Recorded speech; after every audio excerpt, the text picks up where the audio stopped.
All right. You said we live. All right. We're the Israelite School of Universal Practical Knowledge.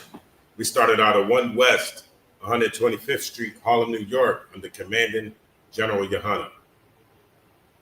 Monster 5000, Mataza Pa. I will be holding down tonight's class. All right. Tonight is Tuesday. It's the Brotherhood class. If you didn't see the title, we're going into two brothers, two Israelites named Joab and Abner. One being the son of Saul, one being the son of David. All right. I think I'm on the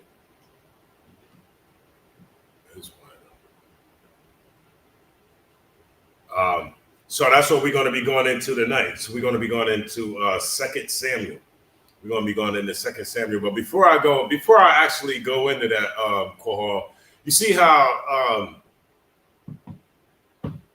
what's that? The National Guard is in DC. The National Guard is in DC, and then also they're trying to talk about sending the National Guard into Chicago, right?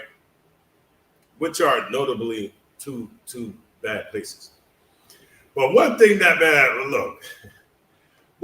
we haven't as a nation of people, right? One thing that we haven't figured out as Black people, we haven't figured out that we're always the damn scapegoats. We are always the scapegoat.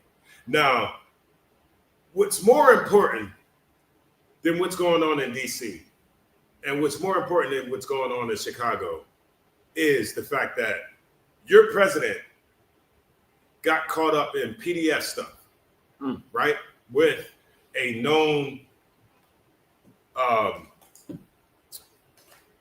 do you say, someone who takes advantage of children. Right. You see what I'm saying? Donald Trump got caught up with Jeffrey Epstein, which we know is a known abuser of children. It's in the records. We could see that. But in the midst of all that stuff coming out, where it's him being involved with this, him being involved with different things, and now that the information is starting to come out, things are starting to come out. Now all of a sudden he's trying to hide this information. The things that's going on with Israel and Hamas, and the genocide that's happening, right? Those things right there are should be front page every day. You see what I'm saying? But that can be overshadowed by Black people. A few Black people who's following the culture of the oppressor, like the unaliving of Black people with each other, right? When you see the culture, that's the gangsterism, with the gangs and the different cliques and all that you see in DC, that you see in Chicago, you know what it is? It's a carbon copy of white culture from the 20s and the 30s. Right. With the bootleg prohibition and all that kind of stuff like that, man. The prohibition with bootlegging and tobacco and all that kind of stuff. And you had people fighting for positions. You had the Murder Inc. You had the Purple Gang. You had all these different, Irish gangs. All them different, the Ish gangs. When all these, you know what I'm talking about, all them gangster movies you used to watch, Al Capone and Lucky Luciano and all that stuff like that, that culture right there, that is Black culture right now today. Right. That's what it is, Black culture today. And I'm gonna show you how it spiritually it is. The same people that we see out here today are naming themselves after these gangs. Murder Inc. What was the dude that ran Murder Inc.? He passed away. Irv Gotti. Irv Gotti. These are all names of gangsters, of the oppressor. You see what I'm saying? That we take on their culture, and then now we're being demonized for the same thing, that the same culture, the same behaviors that they use to make liquor legal, to make tobacco legal. Right. The same behaviors. All right. Just for us to wisen up. At some point, man, we got to wisen up. We got to stop letting them being able to use us as scapegoats. You see what I'm saying? We got to start holding our damn leadership accountable. You know, start telling us what's going on out here. Our leadership don't tell you nothing. Hey, our leadership just turn a blind eye. They see what's going on and then go in the house and then curl up somewhere. Go in the house and turn on Netflix. Go in the house and I don't know, do something that doesn't help the cause. Absolutely. All right. With that being said, Labor Day, and another thing, stop celebrating these goddamn holidays. Yesterday was Labor Day. Do you know what happened? Hey, I didn't even have to go far to see why Black people should not be celebrating these holidays. Whenever Black people celebrate American holidays, something always happens.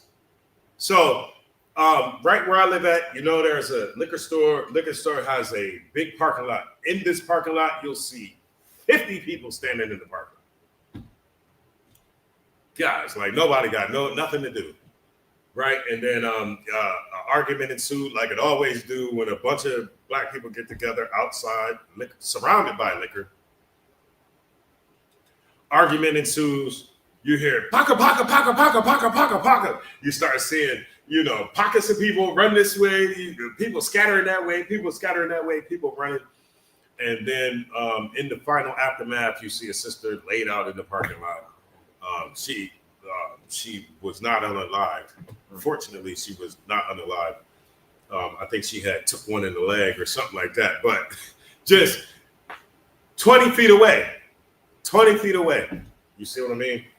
When, like I said, these holidays have nothing to do with us. We could have actually spent that day learning something, right? Teaching each other why we shouldn't be celebrating the holidays. We could have spent that day, we could have spent that day walking up and down the street, picking up the trash from out that mug. Right. Golly. Yeah, look, man, from one night, somebody usually has like a broom, dustpan, trash can, and mind you, there's trash cans lined up along the street. But every morning, somebody has to go out there and shovel the trash up. That's how much trash. But enough about that. Brotherhood. We're going to get on a story about two brothers named Joab and Abner. And the story starts in 2 Samuel. 2 Samuel, the first chapter. If you can get that, that's where we're going to start at today. And as we're reading this, I need everybody to pay attention to the jewels that's in this story. We're not going to be skipping around. We're literally going to read chapter 1 and chapter 2 verbatim. And of course, we're going to, give our breakdown of as we're moving along. All right, Joab and Abner, go ahead. You got it. This is the book of 2 Samuel, chapter 1, verse 1. Mm-hmm.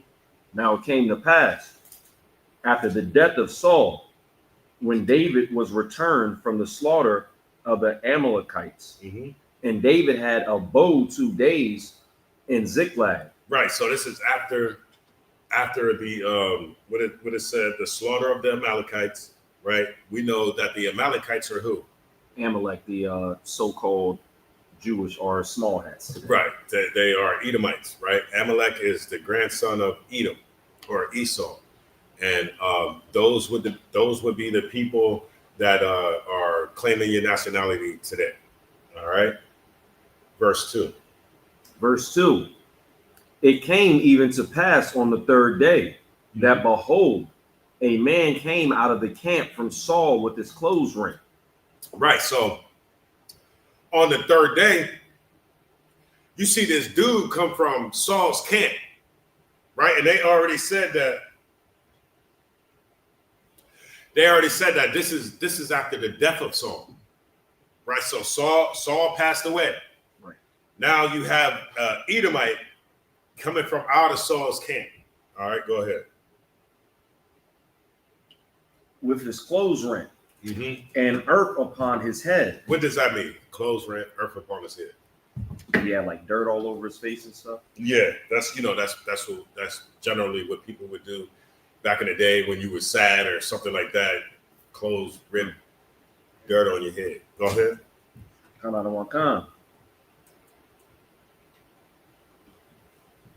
behold, Salakia, and earth upon his head. Mm-hmm. And so it was when he came to David that he fell to the earth and did so, Salakia, Abians. Mm-hmm. And David said unto him, from whence comest thou? And he said unto him, out of the camp of Israel am I escaped. Okay. So it says, verse 2, it came to pass on the third day that now this Edomite comes out with his clothes ripped and dirt on his head, right? And he came and he bowed down before David and he paid homage, right? Verse 3, and David said unto him, from whence cometh thou? Where you come from? And the Edomite replied, out of the camp of Israel am I escaped, right? Did you read verse 4? Verse 4. And David said unto him, how went the matter? I pray thee, tell me. Like, what happened? Tell me what happened. Go ahead. And he answered, that the people are fled from battle, and many of the people also are fallen and dead. And Saul and Jonathan, his son, are dead also. Right. So now he tells them that there's a lot of people who fled from this battle, right? And not only was there a lot of people that fled from the battle, he acknowledged that Saul was dead and that Jonathan was dead. You know who Jonathan is? That's Saul's son. That's Saul's son, right? That was David's boy. Right. That was David's boy, so much so that he was like, and I think that's in this chapter, if I'm not mistaken, but he was like, the love that he had for Jonathan surpassed the love of women. You see what I'm saying? Kind of. Now, okay, now from me just saying that, and that wasn't verbatim what it said, right? But that was like the quick version. What would you even get with that from that? I would like if I say, yo, man, the love I have for Kohal surpasses the love of women. Right. It would almost be like, if I could put it in my terms. Yeah, of course. How sometimes you end up trying to be around your brothers and your best friends more than you do, your rib or your girlfriend. MOB. Right. you know how you got them terms like this my man. Right. I got MOB, he got MOB, because whatever we might be doing, but this my man, so it's like it's us over top of anything. Right. It ain't got nothing to do with homosexuality. Right. That scripture has nothing to do with homosexuality, if I may, real quick, hold the point. But if you ever seen this one Bible, you remember there's different versions of the Bible. Now there's one Bible called the Rainbow Bible, where it highlights obscure verses. I don't even know if I should say it that way, but you know what I'm saying. It's like verses like that we understand that it's not obscure for me, but maybe somebody who don't understand, but they try to highlight stuff like that. That's pretty weird to me. But they highlight verses that where they may try to prove an argument of Leviticus. Right. But anyway, go ahead. Sir, I was just going, if I could, just say that, the reason why, I believe that they would do something like that is they want to justify a lifestyle that they're living. Of course. Even though there's nothing, of that nature there. Right. They want to, take something and construe it to their lifestyle to justify it. And then also, a lot of Egyptologists, that have pretty much gay things in their culture, they want to go ahead and shine a bad light on us because we speak out against it. Right. They'll bring a scripture like that. Right. I remember early on when Captain Tazariak used to do those debates with the conscious community, those would be the types of scriptures that they would pull out, and then we're literally having a debate about nothing. Right. You see what I'm saying? Like, we're having a debate about this brother saying that, his boy is his boy, versus in Egyptology or in the conscious community, we can clearly see like depictions of Geb with his, his rod pointing to his mouth, or you hear the verses where one God copulated in between the buttocks of another one, and all that kind of stuff like that. We clearly see that.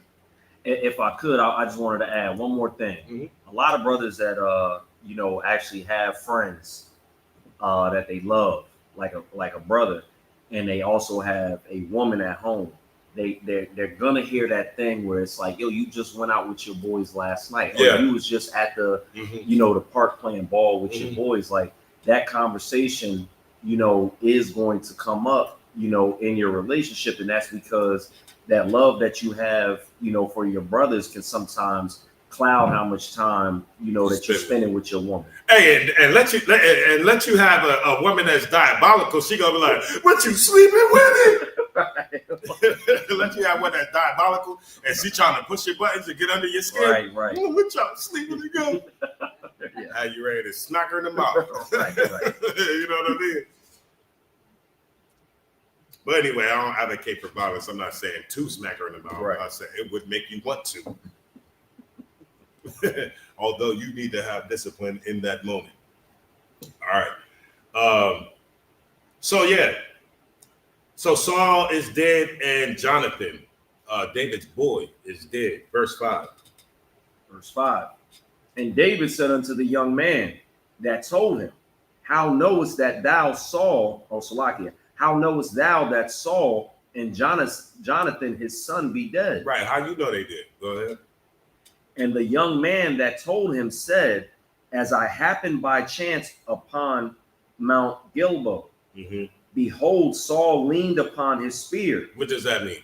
So he's up on it. He's on, it says, and the young man that told him said, as I happened by chance upon Mount Gilboa, behold, Saul leaned upon his spear. He took his own life. Go ahead. And lo, the chariots and the horsemen followed hard after him. Right. So So Saul falls on his spear, and you have the horsemen and the chariots. They still come in. You know what I mean? They come in and they still chase them. Right. Go ahead. And when he looked behind him. So then that means, if I may, and so that means when he fell on the spear, he wasn't dead. You see what I'm saying? Because it says, and and David said unto the young man that told him, how knowest that Saul, Jonathan be dead? And the young man that told him said, as I happened, boom, boom, boom, they followed him. Verse 7, which he was starting to say, and when he looked behind him, you see what I'm saying? He fell on the spear already. Right. The horsemen and the chariots are following. Now he looking behind him. You see what I'm saying? Go ahead. And when he looked behind him, he saw me and called unto me. And he see the Edomite. Go ahead. And I answered, here am I. And he said unto me, who art thou? And I answered him, I am an Amalekite. He said unto me again, stand, I pray thee, upon me, and slay me, for the anguish is come upon me, because my life is yet whole in me. Right, anguish has come upon me, you know what I mean? Because he's still living, right. But everything, everything is, he just fell on the spear, but he's still living, right? And imagine that. What's the chances of that, Kohal? That Saul got orders from the Lord to utterly destroy Amalek, right? Saul saved the king, some prior chapters before. And then now it comes full circle to the end of Saul's life. And now he's asking Amalek to off him. Ooh, wait. That's crazy. Ain't that crazy? I never thought of it like that. Ain't that? Now you asking this very people that you were supposed to destroy you. Right. Oh, yeah. What's going on here? So that's why you pray every day, man, that the Lord continues to use you and the Lord don't spit you out, because that's, this is going to happen. You're going to go back to your gang. You're going to love Esau again. You're going to ask Esau to off you. Golly, imagine that. He asked after this dude said he was a Amalekite. He said, "I pray you that you do what you do. That you do this, right?" So verse 9, or no, verse 10. 10. Kind of one kind. So I stood upon him and slew him. And he did what? Slew him. What did this Edomite do? Slew him. He slew a king in Israel. A piece of garbage. A piece of garbage oppressor killed one of the Lord's anointed. Right? Go ahead. Because I was sure that he could not live after that he was fallen. And I took the crown that was upon his head. Right. So after he finished doing the do to Saul, unaliving Saul, then he took the crown that was on Saul's head. Right. Read on. And the bracelet that was on his arm. Right. And he had a bracelet too. You feel me? Probably had a gold bracelet or something. You know, Saul was a king. Go ahead. And have brought them hither unto my Lord. Right. And this Edomite is like, and I brought him here to my Lord. You didn't know I was going to be here at this time. You know, that's just like Esau. Esau a liar like a mug, right? Or because you standing here and you standing in front of me right now. Yeah, I took this and I brought him to my Lord. No, you didn't. Because if you didn't see me, you was about to take this and go somewhere else and pawn it. You know, I was about to find this in the pawn shop somewhere. You see what I'm saying? You was about to sell it. It wasn't, I'm bringing it to my Lord. Read on. Let's see what happened to Amalek. Then David took hold on his clothes and rent them. And likewise all the men that were with him. Well, because now David is hearing this bad news about King Saul. Bad news about his boy, Jonathan. Remember, I don't know if everybody knows the history between Saul and David, but even when Saul was trying to unalive David that whole time, it was like 2 or 3 times that Saul tried to unalive David. David kept perfect brotherhood with him because of him being the Lord's anointed. Because David understood brotherhood, right? So now when this is happening, even though Saul was trying to unalive David all those times, David is still sad because Saul and Jonathan are unalived, and he's mad. Read on. Another one comes.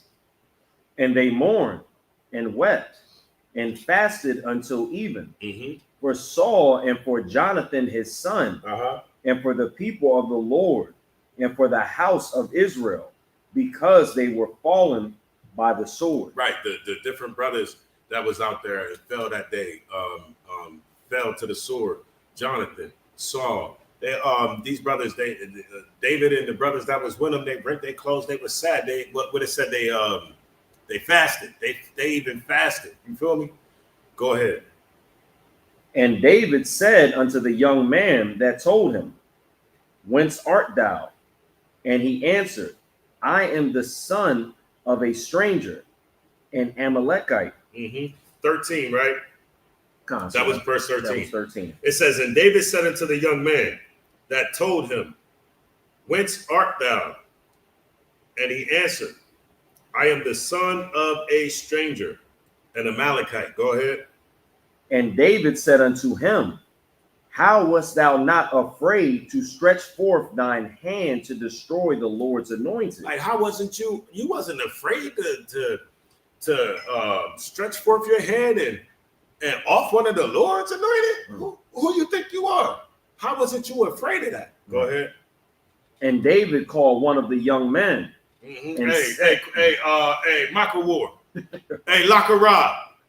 You see what I'm saying? Hey, Locker Rob, come here. Go ahead. And said, Go near and fall upon him. Yeah, come here. Let me call one of the young bulls. Hey, go past this Edomite and fall on him. Y'all know what that means. Go ahead. And he smote him that he died. Now, I got another question for for anybody and everybody, right?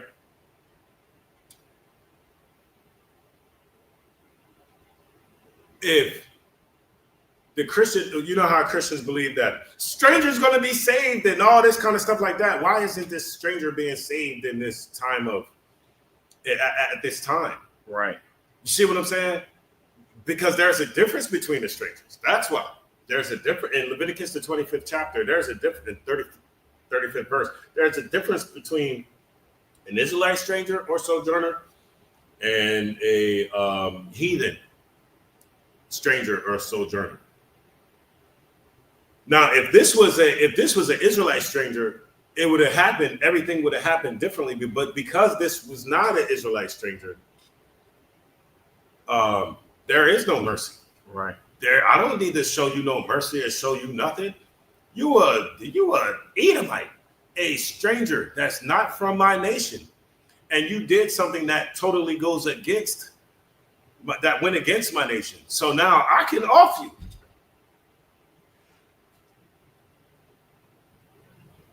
People should use this example a little bit more. Well, how come David killed the Amalekite that was a stranger instead of giving him a pass? How come he didn't give him a second chance?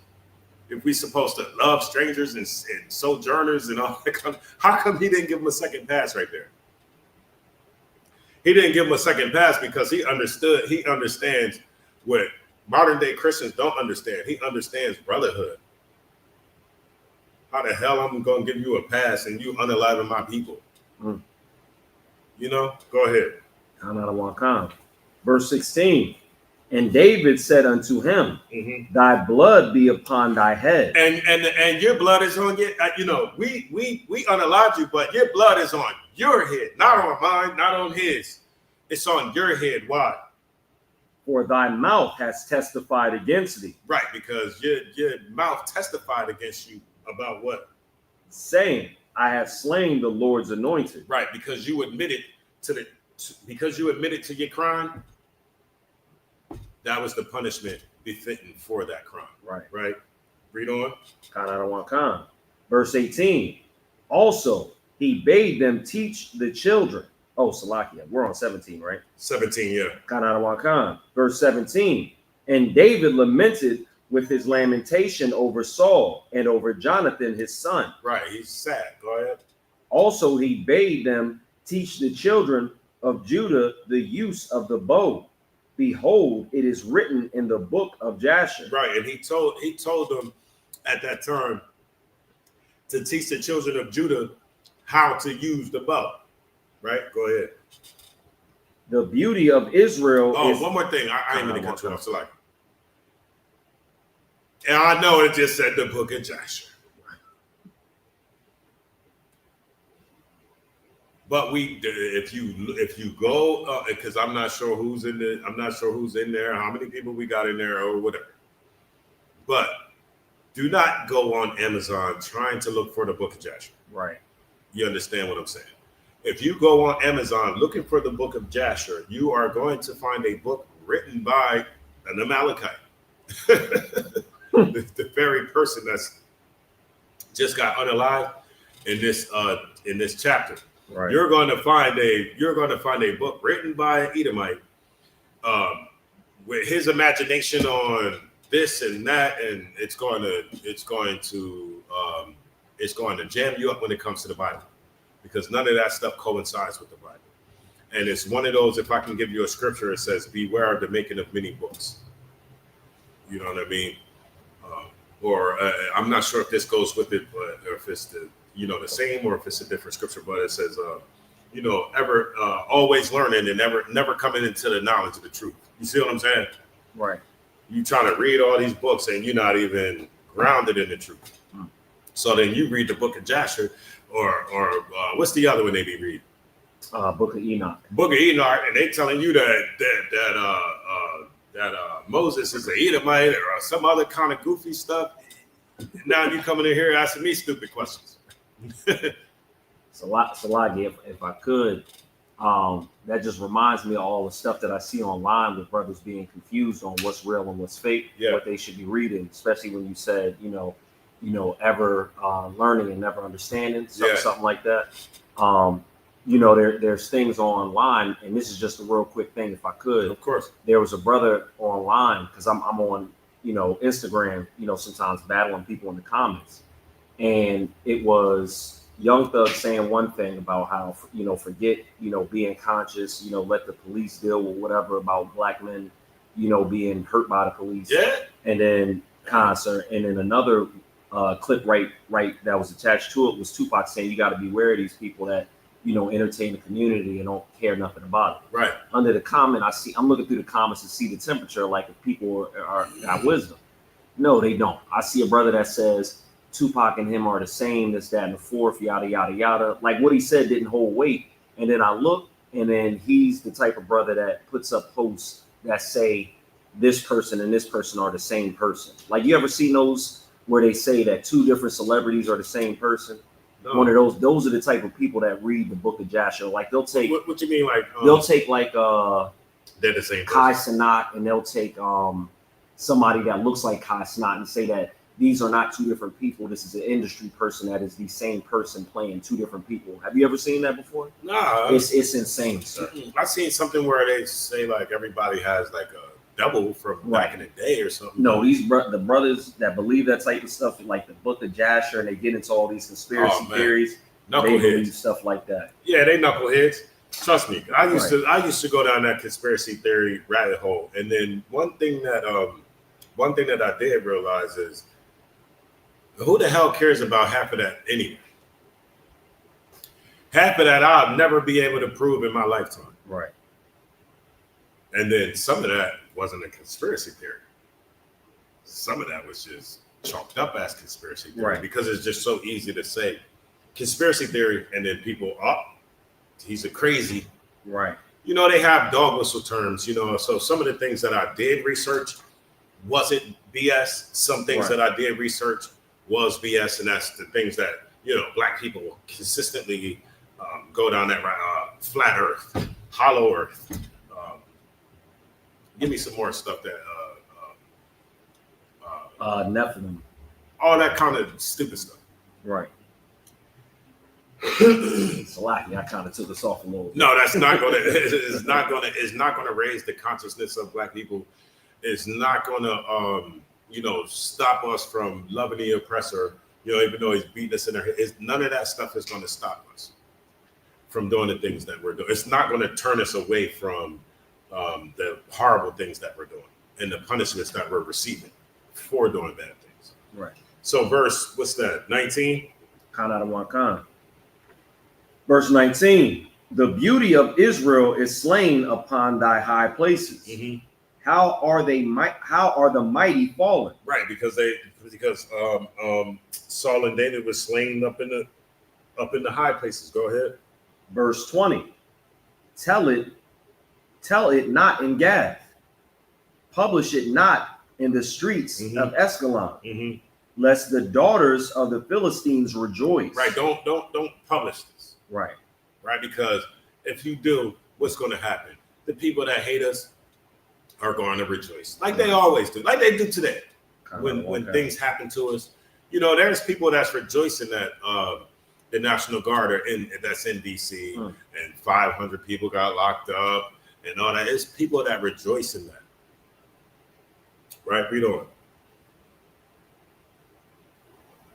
Lest the daughters of the uncircumcised triumph. What they call them, Philistines and the people of the other nations? Uncircumcised heathens. Go ahead. Verse 21. Yea, mountains of Gilboa, or Salakia, ye mountains of Gilboa, let there be no dew, neither let there be rain. Right, he's talking to the mountains of Gilboa. Hey, let there be no dew, let there be no rain. Read on. Upon you, nor fields of offerings, for there the shield of the mighty is vilely cast away. The shield of Saul, as though he had not been anointed with oil. Right. Saul did, like he wasn't the king of Israel. Right. Like he wasn't anointed like y'all brothers is anointed when you get your name, when you get different ranks in the school and stuff like that. and you get anointed. He's slain on the top of the mountain like he wasn't anointed with the oil. Right. Read on. Verse 22. From the blood of the slain, from the fat of the mighty, the bow of Jonathan turned not back, and the sword of Saul returned not empty. Right. So they did their thing. You know how the general be like, hey, say you do something good, right? You go on Facebook and General Muhammad be like, hey, Kohal brought the sword back wet. You know what I mean? That's what this is. That's like with the terminology of this right here. It says Jonathan turned not back, and the sword of Saul returned not empty. You know what I mean? Like his sword was wet, and Jonathan didn't turn. You know, he did his thing while he was up there. You feel me? In battle. Go ahead. Verse 23. Saul and Jonathan were lovely and pleasant in their lives, and in their death they were not divided. Right. They were lovely. They were pleasant in their lives, and then not divided in death. Right. Read on. They were swifter than eagles. They were stronger than lions. Right. Fast as an eagle. Swifter. So he's in their death. He's talking about how great they were. Right. Right. He's talking about how great they were when they were alive. They were fast as eagles, strong as a lion. You know what I mean? All brought the sword back wet. Read on. Verse 24. Ye daughters of Israel, weep over Saul. Right. And imagine this is a brother that tried to unalive David 2 or 3 times. Right. This is brotherhood. Understand what true brotherhood looks like. Understand what forgiving a nigga or forgiving a brother, Salakia from my language, forgiving a brother 70 times 7 looks like. Right. How many times did Saul try to unalive David? And David could have literally. One time they was in a cave and David was standing there and David just cut a piece of his garment off. Right. And left the garment there when Saul was asleep at night. And so many times he could have unalived him. Another time they was in the camp, he sleep. And you know, he went out there, like it was so many times that David could have showed Saul, like, man, who you think you what? I got the drop on you. But every time he respected who the Lord chose. He respected the anointed of the Most High, right? And even with like I said, even with Saul trying to unalive David, even in Saul's death, what it says right here. In verse 23. Is it 23? And in their death they were not divided. Let me see. No, okay, verse 24, where he's even after that's like you trying to okay, who got beef out here? Give me 2 people that got beef. I would say 50 and Rick Ross. 50 and Rick Ross. 50 and Rick Ross, right? Got beef. But it's like Rick Ross being unalived, or let's say 50 being, or let's say the bigger villain. Let's say 50 being unalived, but Rick Ross still telling people to mourn over 50 Cent. Right. And being sincere about it, not just saying do it, you know, not like how 50 Cent took a picture of like with Irv Gotti after he passed away. Like that was diabolical, right? But say 50 passes away and Rick Ross is genuinely telling people to weep after the brother, to, you know what I mean, to genuinely be sad because this brother was anointed by the Lord. Right. You know, putting our differences aside. Putting our differences aside. That's true brotherhood. That's true brotherhood when you have the ability to do that. Right? Yeah. What was that? Verse 25, right? Verse 25.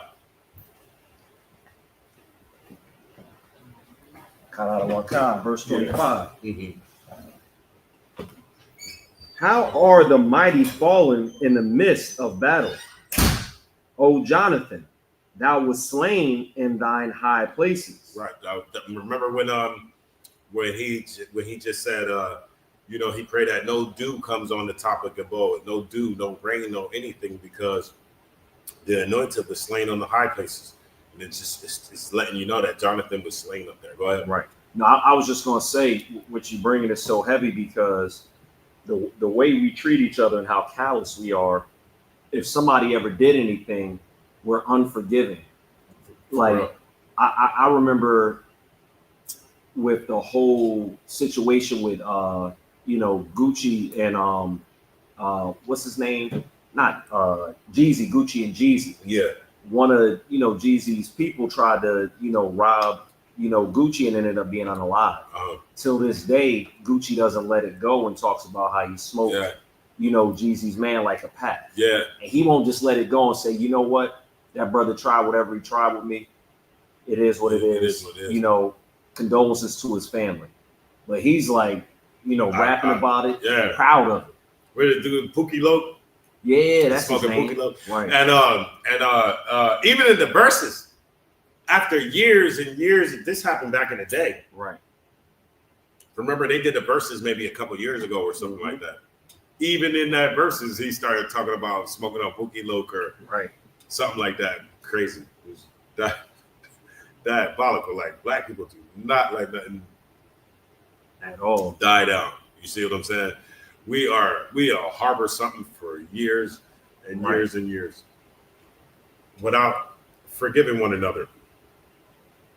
And that's one of our big problems is we have to learn how to forgive one another the same way we can be so forgiving of everybody else. We're so forgiving of everybody else. Hey, why not give your brother a try? That's it. Yeah, hell, you walk down the street, the oppressor step on your foot, you apologize. You with the oppressor's like, sorry, excuse me. With your brother, nigga, what? If I could, because a lot what you're saying is heavy because with the men above me and I just see like different classes like yours, other brothers and the generals, you just get to see spiritually what has happened to us that we can't forgive each other, but we tiptoe around the oppressor, like you said, even in jobs.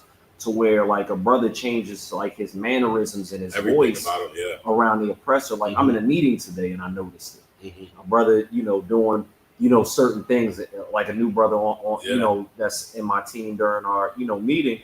I'm just kind of looking like this brother is just being so extra right now and pretty much tap dancing for them. That's but I can tell that he's one of those brothers that probably can't even forgive his own. And forgive me if I'm wrong, but I see that in the world now after being in ISUPK, how brothers really are. Soon as he get out the thing, man, these niggas is chill.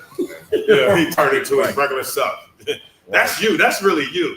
You know what I mean? Right. But when you get up in those meetings, that's not you. Right. And Salaki, if I could, just one more big thing that I remember. Come on with it. I remember pretty much helping save a brother's job. I used to work at this slavery where, they were trying to do an investigation on a brother. He had nothing to do with what they were doing an investigation on because they tried to say he crashed one of the vehicles at work. Oh, that's funny. I found out what really happened, brought it to their attention, and was like, no, it wasn't the brother. It was actually this person. It was a devil that crashed it. They dropped the investigation. So I pretty much saved the brother's job. Later, the oppressor found a way because they were always trying to get brothers out of this job. They didn't like us working. But they didn't keep the investigation up on it either, but they dropped it on the brother. I let him know what happened. Later, when my job was on the line over like they did to him, that brother would not help me at all. All I needed him was to just get footage like, look, here's the proof here. Brother wouldn't help me. Job out the window. Man, look. Job out the window. Job out the window. Hey, you watching the job? It's a lot. I got one on a smaller level. It's when I was up in. Never mind. I'll just leave that. No sweat. Yeah, I don't need to give no prison stories. But you know that. I'm sure you can know where I'm about that. Verse 20. I think we stopped at 24. Right, because David is saying that Saul and Jonathan were lovely in their lives and pleasant, Right. and that they were swifter than eagles and stronger than lions. Verse 24. Verse 24.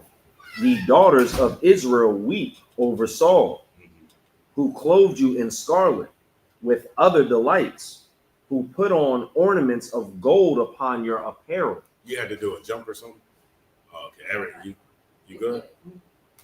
All right, which it said, ye daughters of Israel, weep over Saul, who clothed you in scarlet with other delights, who put on ornaments of gold upon your apparel. Read on. Khan out of one Khan. Verse 25. How are the mighty fallen in the midst of the battle? O Jonathan, thou wast slain in thine high places. God damn, man, how that happened, yo? How that happened, Jonathan? You know what I'm saying? Right. How that happened? Read on. Khan out of one Khan. I am distressed for thee, my brother Jonathan. Very pleasant hast thou been unto me. Thy love to me was wonderful, passing the love of women. Oh, that's there. Go right there. It says, I am distressed for thee, my brother Jonathan. Like he's going through it because this is his man's now, right? And it's like, very pleasant has thou been unto me. Like you've been my nigga. You know what I mean? Like we ain't had no bad blood. Like you never did anything wrong to me. You've always been pleasant, right? And it says, unto me, thy love to me was wonderful. Like you kept it funky with me. You feel me? You always kept it funky with me, surpassing or passing the love of women, meaning MOB. Like we're that cool. You see what I'm saying? I can get money with you, and I'm not worried about a woman right now at this time per se. That's not saying I'm not worried about women. Right. Or I'm going to choose you over a woman when the time comes. you know what I'm talking about when that time comes. You know, right. I'm not going to be choosing you, Jonathan, over no woman. Right. But we understand what he's talking about right here. All right. Verse 27. Verse 27. And then roll right into chapter 2. Khan out of one Khan. Uh-huh. How are the mighty fallen, and the weapons of war perished? And it came to Salakia, the book of 2 Samuel, chapter 2, verse 1. And it came to pass after this, that David inquired of the Lord, saying, shall I go up into any of the cities of Judah? Like David, like, man, hold on. Hey, Lord, should I go up into any of these cities up in Judah? Go ahead. And the Lord said unto him, go up. And David said, whither shall I go up? And he said, unto Hebron. Right, go up to Hebron, right? It's a city controlled by Judah. Go ahead. So David went up thither, and his two wives also, Ahinoam and Jezreelitess, Salakia, and Abigail, Nabal's wife, the Carmelite. And his men that were with him did David bring up, every man with his household, and they dwelt in the cities of Hebron. Right. So David came to Hebron with his two wives, and other Israelites. He brought them and their houses to Hebron as well. Go ahead. And the men of Judah came, and there they anointed David king over the house of Judah. Right. So when they get there to Hebron, those brothers, they anoint David the king, right? Why are they anointing David the king? Because there is no king. Saul is unalived, right? Read on. And they told David, saying that the men of Jabesh Gilead were they that buried Saul. Right. And then they told him that, the dudes in Jabesh Gilead, that they were the ones that buried Saul. Read on.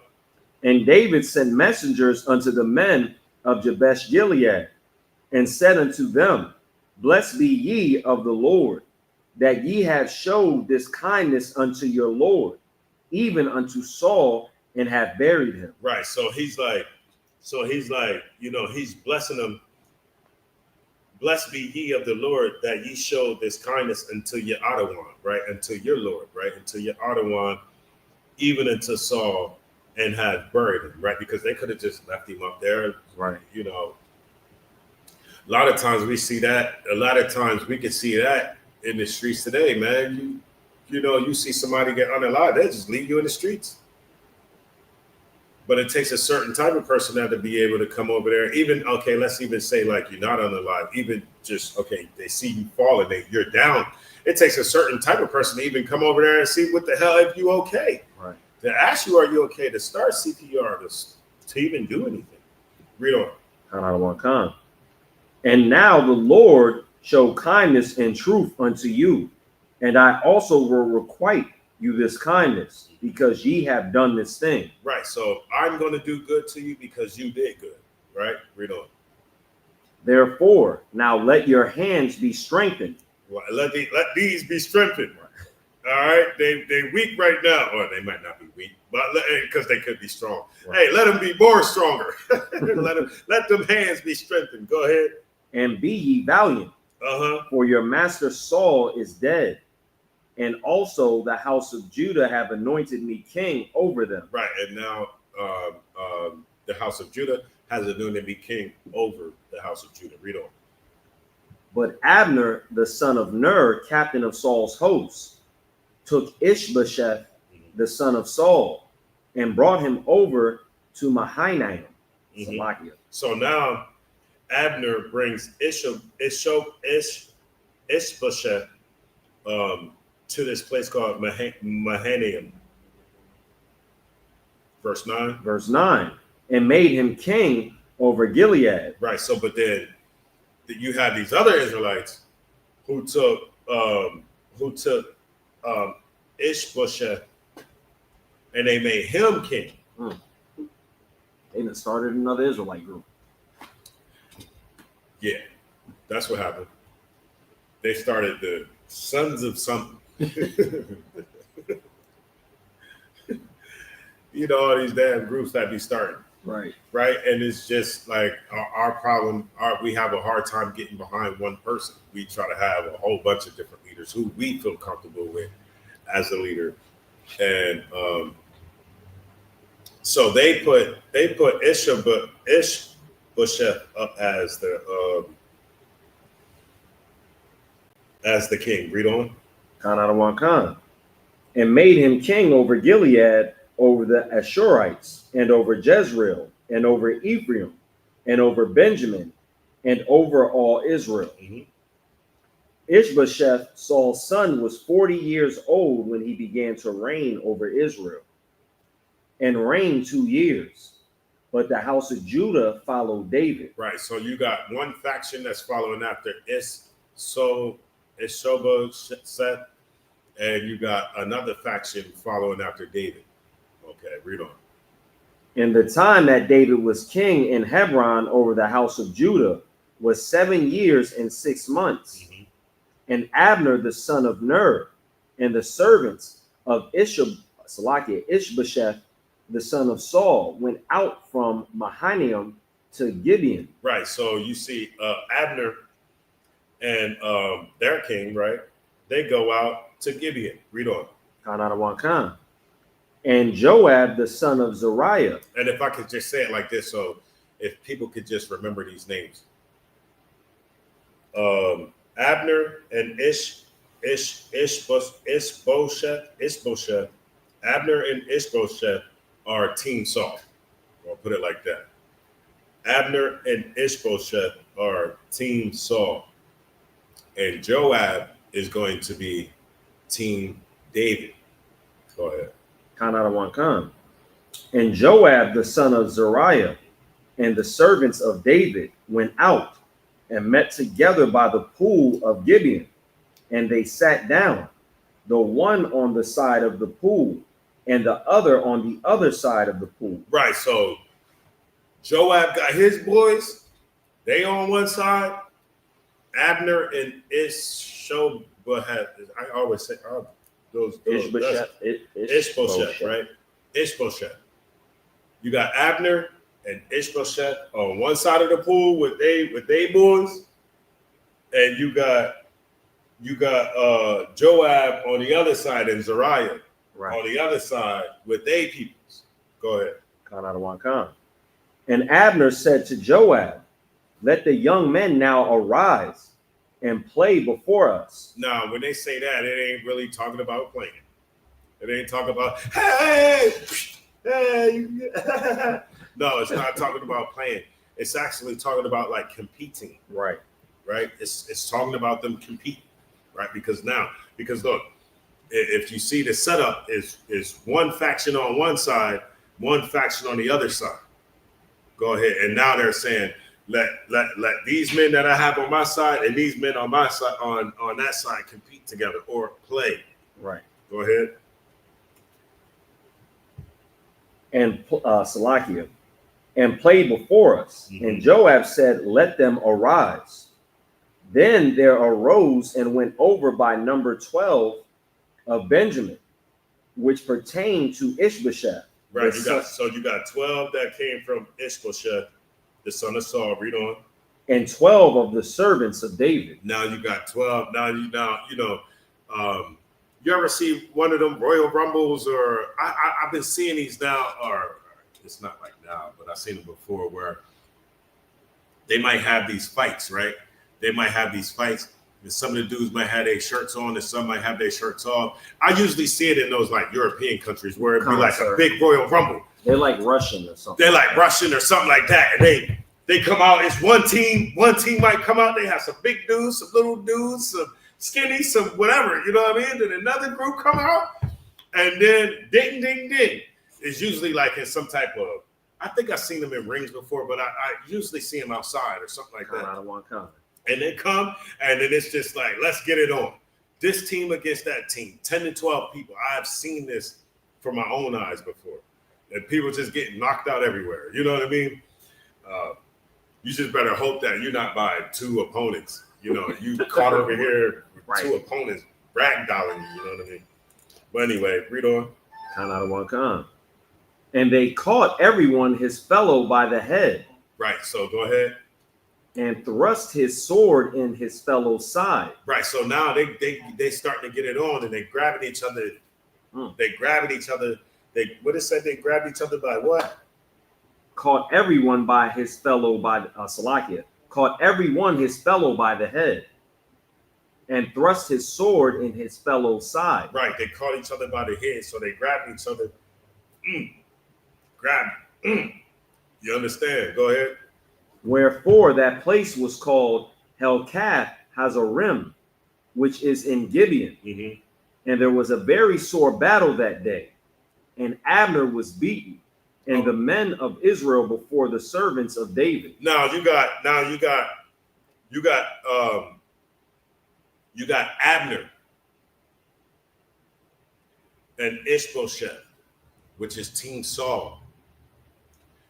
What did it say? It says, and there was a very sore battle that day, and Abner was beaten, and the men of Israel before the servants of David. So that means that Team Saul was getting beat. Team Saul was beat that day. All right. Ishbosheth and Abner was beat. Verse 18. And there were three sons of Zariah. Salaki. And there were three sons of Zariah there. Joab and Abishai and Ashahel. So remember these names. These three names are the sons of Zeruiah, right? Read on. Kanadawankan. And Asahel was as light of foot as a wild roe. Right. So Asael was light on his feet. You ever see somebody light on their feet, right? It says that he was light on his feet like a doe, like a wild roe, like a deer, like a deer. You know what I mean? He light on his feet, like he get gone, he get missing. You feel me? He light footed. Verse 19. And Asahel pursued after Abner. Now let me ask you this question right here, right? it just said that Abner was beat. Team Saul was beat. Asael's with Joab in them, right? So that's Team David. Right. If Team David just won, why the hell is you still chasing after Abner? Like you are, that's another problem that we have in the butt. Like nigga kick you when you down. Like god damn, you already didn't beat me up. You didn't beat me up. Boom bop, boom boom boom boom boom.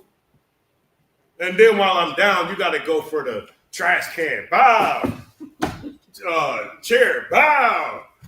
You know what I mean? Right, remember on Don't Be a Menace While Drinking Your Juice in the Hood? Ring around the rosies. Remember? Damn, now they jumping on your head and flipping on your head and doing backflips on your head. They were already beaten. Why is Asahel chasing after Abner? You see what I'm saying? How much further are you trying to destroy it? Right. It's not like these are the uncircumcised. It's not like these are the Philistines or some other heathen or people that's non-Israelites. This is an Israelite. All right, y'all went to battle and y'all fought. They lost. Nigga, they lost. Let them lick their wounds. Go home, lick their wounds. And you know what I'm saying? Get your busted lip tended to and all that stuff like that. Right. Instead, Asahel chased after Abner. After Abner was already, it just clearly said that they was defeated. Not out of walk on. So Asahel, which is he's light on his feet, is chasing after Abner now. Go ahead. And Asahel pursued after Abner, and in going he turned not to the right hand nor to the left from following Abner. He on it. He on it. He on him. Go ahead. Then Abner looked behind him and said, what Abner say? Art thou Asahel? Hey, ain't you Asahel? And he answered, I am. And Abner said to him, Turn thee aside to thy right hand or to thy left, and lay thee hold on one of the young men, and take thee his armor. Hey, you hear that, call? You hear that? Hey, this ain't what you want. He's telling him, look, turn to the left, or turn to the right, turn to the left, or turn to the right.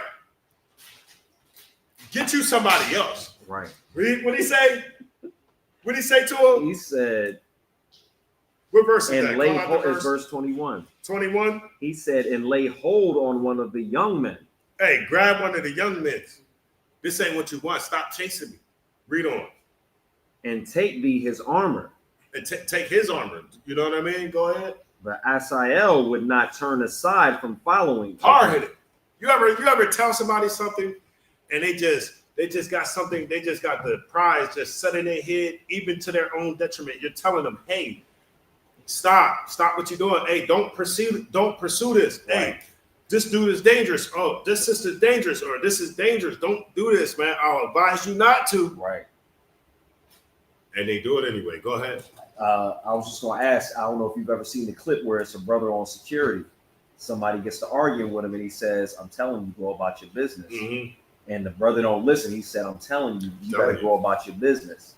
After about the third or fourth time, the security guard, he bruises him up real bad and embarrasses him in front of everybody on the street. Oh, man. I seen one where the girl is like, the dude's trying to rob the girl, but he don't know that the girl got a ratchet on her. Oh, yeah. And he tries to grab it, and she's like, pulling away. I'm gonna shoot you. And then she pulls it away. Bang! Broad daylight. Bang! And he like, ha! You shot me. He said, you shot me, baby.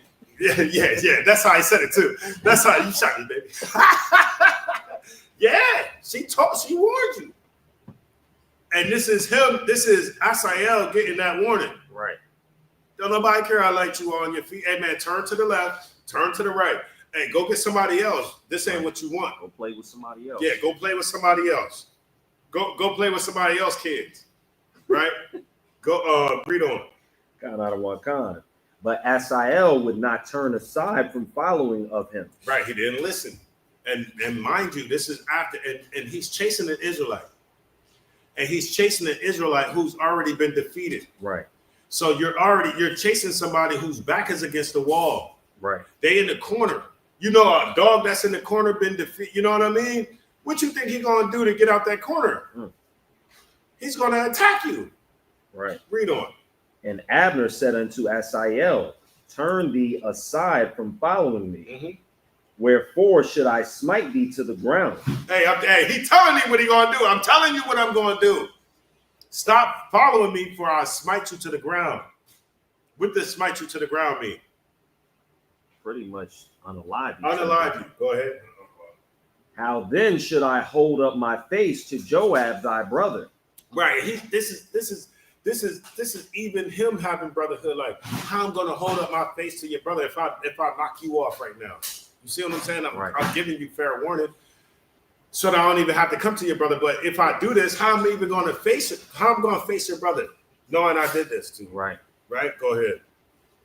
Howbeit he refused to turn aside. And mind you, Abner and Asael are on two different sides of the line. They're on two different teams right now. Right. You know, one is Team Saul, one is Team David. And Team Saul, like, hey man, chill. Team Saul already been beaten. Right. But Team Saul, like, chill, man. Right? He's trying to show brotherhood. Read on. And when Asael is not having any, read on. Howbeit he refused to turn aside. Wherefore Abner with his hinder end of the spear. What did he do with the spear? Smote him under the fifth rib. And the spear came out behind him. And he fell down there and died in the same place. Hey, didn't he warn him, Cole? He said, turn to the left, turn to the right. Don't keep following me. Asael didn't listen. And what did he? And he had the spear like this. Imagine you chasing me, right? Imagine you chasing me. And I'm going. I got my spear. I'm going. And I see you. Hey, man, leave me alone, man. Leave me alone. Right. Hey, man, turn to the left, turn to the right. Hey, go get somebody else, man. Leave me alone. Hey, before I have to do something. And you keep doing it, I ain't turning to the left. I ain't turning to the right. And then, you know, I got this spear in my hand. Then I just turn. I just go, bang. We still running. I just, under the fifth rib. And not only did he smote him under the fifth rib, what else did it? What happened to the spear? It went through him. It came out his back. He impaled him with the spear. Right? Read on. And it came to pass that as many as came to the place where Asael fell down and died stood still. Joab and also Abishai pursued after Abner. And the sun went down when they were come to the hill of Ammah. Call out the scripture. Salakia. I'll reread it. Salakia. The book of 2 Samuel, chapter 2, and verse 24. Joab also and Abishai pursued after Abner. And the sun went down when they were come to the hill of Ammah, that lieth before Giah, by the way of the wilderness of Gibeon. Verse 25. And the children of Benjamin gathered themselves together after Abner, and became one troop, and stood on the top of an hill. Right. So it says, so Abner smote Asael, right? And then verse 24 says, Joab also and Abishai. Remember, those are the other two brothers, right? The other two sons of Zariah, right? It says Joab also and Abishai pursued after Abner, right? Because, you know, their brother did now. And the sun went down when they were come to the hill of Ammah, that lieth before Giah, by the way of the wilderness of Gibeon. Verse 25, and the children of Benjamin gathered themselves together. Because remember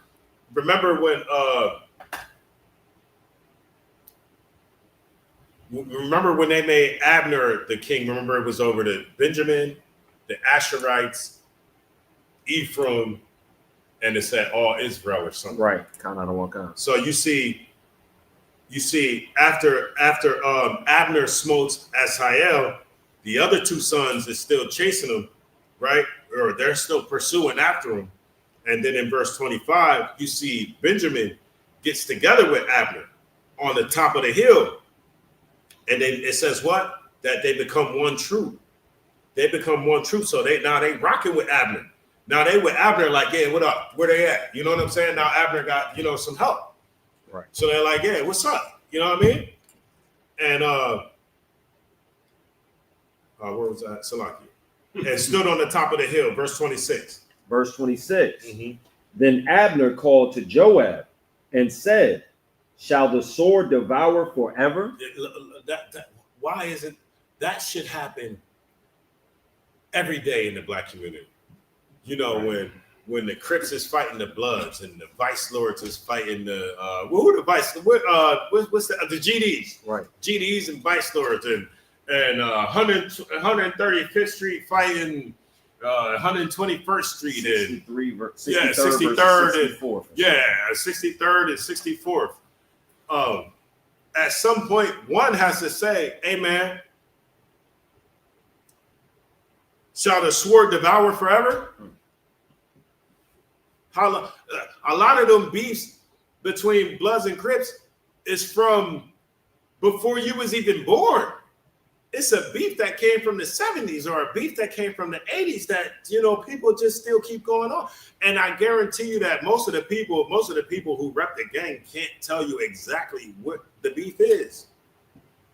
They can't tell you exactly where it stems from. All they know is we have beef. But what Abner is saying to Joab is Abner is saying, how long are we going to keep beefing? How long are we going to keep unaliving each other? Right? Read on. Shall the sword devour forever? Knowest thou not that it will be bitterness in the latter end? It's just going to be bitter in the latter end. Nobody's going to win, right? It's just going to be a continuous battle between two brothers. Right. Go ahead. How long shall it be then? Thou bid the people return from following their brethren. And Joab said, as God liveth, unless thou hadst spoken, surely then in the morning the people had gone up, every one from following his brother. Right. Verse 26, it says, then Abner called Joab and said, shall the sword devour forever? Knowest thou not that it will be bitterness in the latter end? How long shall it be then? Ere thou bid the people return from chasing me, return from chasing their brother. Right. Verse 27, and Joab said, as God liveth, unless thou hast spoken, unless you had said something right now, right? Unless you spoke up for yourself right now, surely then in the morning the people had gone up, every one from following his brother. Read on. Did you read 28? So I'll get in there. Right, because by the morning time, we wouldn't have gave up pursuing. Right. Read on. Verse 28. So Joab blew a trumpet, and all the people stood still and pursued after Israel no more. Neither fought they any more. Right, Joab.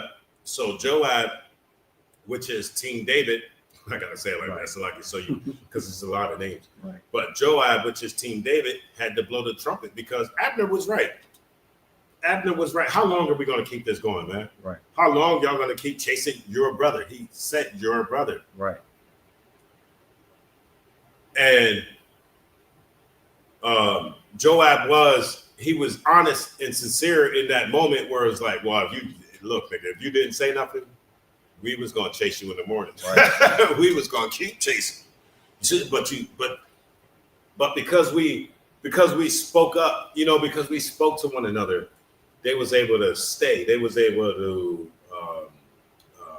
stop the slaughter. They was able to stop the beef at that moment. Because when you read on, it just continues. It's a good story. Right. As far as this right here showing the brotherhood, but when you read on to say chapter 3, they get back to it again. You know what I mean? Where we stopped at? 29. 29. Go ahead, finish it up. Verse 29. And Abner and his men walked all that night through the plain and passed over Jordan and went through all Bithron, and they came to Mahanaim. And Joab returned from following Abner. Right. So Joab stopped following Abner. Go ahead. And when he had gathered all the people together, there lacked of David's servants 19 men and Asael. Right. So out of David's men, 20 people were knocked off, right? 19 men and Ashael. Go ahead. Verse 31. But the servants of David had smitten of Benjamin and of Abner's men, so that 303 score men died. Right. But David's men unalived, how many? 303 score men. What is 303 score? I forget what the score means. Is that 20? 20. Okay. So it's how many years? 300. Or not how many years? How many people? 303 scores. 320. 360. 360. It's a lot. And 3 scores. So, three of the scores, you know what I mean? 20, 40, 60. So 360 men out of Abner's men were unalived. Right. And only 20 out of David's men were unalived. That's a big difference there. You feel me? It's a very big difference. But nevertheless, no matter the numbers, it's still all Israelites, man. It's still Israelites fighting with Israelites. You see what I'm saying? And at some point, somebody has to do what these brothers did so that we don't continue to lose lives like that. Right. At the hands of our own selves. I mean, goddamn, that's horrible. So a lot of lives at the hands of us. Verse 32. Verse 32. And they took up Asael and buried him in the sepulcher of his father, which was in Bethlehem. Right. So they buried Ashael with who was his father? Zariah. Go ahead. And Joab and his men went all night, and they came to Hebron at break of day. Right. So I just wanted to read those because look, a lot of times, brothers may or may not read a chapter like that, but that chapter is those 2 chapters. That story right there is not like a story that where you just skip around. You'll literally miss the story. But there was a lot to unpack in that where you could see brotherhood, and you could see people's fight for brotherhood. It was a lot to see there, a lot of lessons to learn in that. What you got going on over there, man? What do y'all got that button over there? Go hard pushing the button. The spotlight's on. But anyway, it's a great story for brotherhood. Right. Great story for brotherhood because not only does it mention Abner and Joab and those brothers, it even shows you the brotherhood between David and Saul. Right? It shows the brotherhood between David and Saul, and it shows that we have to, like, if you have a beef with a brother, you have to get that beef straightened out, because if you don't get that beef straightened out, our kids will be fighting in our death. Right? Saul and David had an issue. And we just read about their sons who still had an issue with each other even after one of them was dead. Right. You see what I'm saying? So at some point, we have to learn how to forgive each other. Right. Not to say that you're gonna necessarily forget, but you for sure have to forgive a brother. And David is a perfect example of that, where he forgave Saul multiple times after Saul tried to unalive him. And even in Saul's death, he like revenged Saul's death. You know what I mean? He even unalived the Amalekite that had a hand in Saul's death. So these are stories that we can all take a lesson from. We should be reading these. We shouldn't just be going in the damn book and just reading, little parts here, little parts there, just reading how to cut a Christian or anything like that. Right. You got to get in there. You got to be different than the Christian as well. You got to get in there and understand what he don't understand. Right. Right. Because they don't understand the history.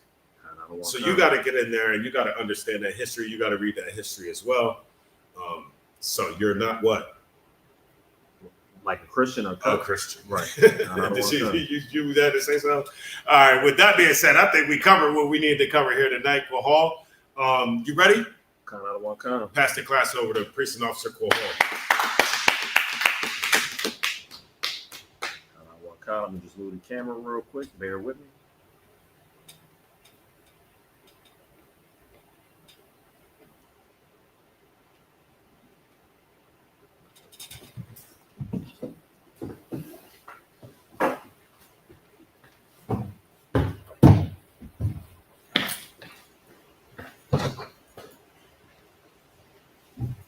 You know what? I got a hard copy of that too. I'm gonna bring it here. I found it in my house. I'm sorry, Chris. Security announcements.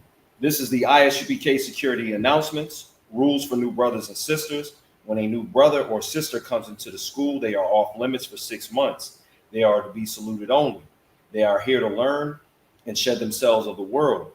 If they need transportation, the teacher will arrange it.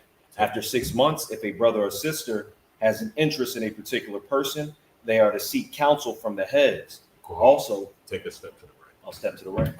No, that's your left. One, boom. Right there. Count out of all kind. After 6 months, if a brother or sister has an interest in a particular person, they are to seek counsel from the heads.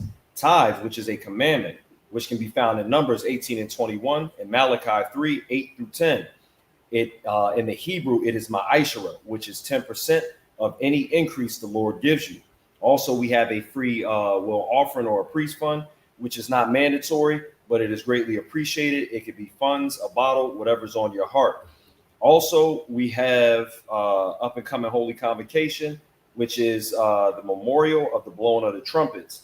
That is on Sunday, September 21st, and that can be found in Leviticus 23, 24 through 25.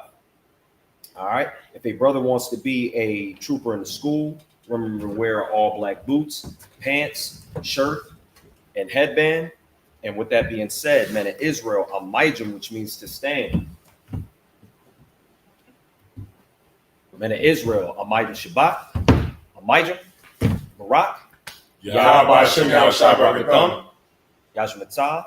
We go on Sar, which means turn to the sisters. Sisters stand, a maijim. All right. Men of Israel, a maijim Shabbat, a maijim, Barak, Yahweh Shamar Alatham by Shem Yahushua. Yashmatah. Class dismissed.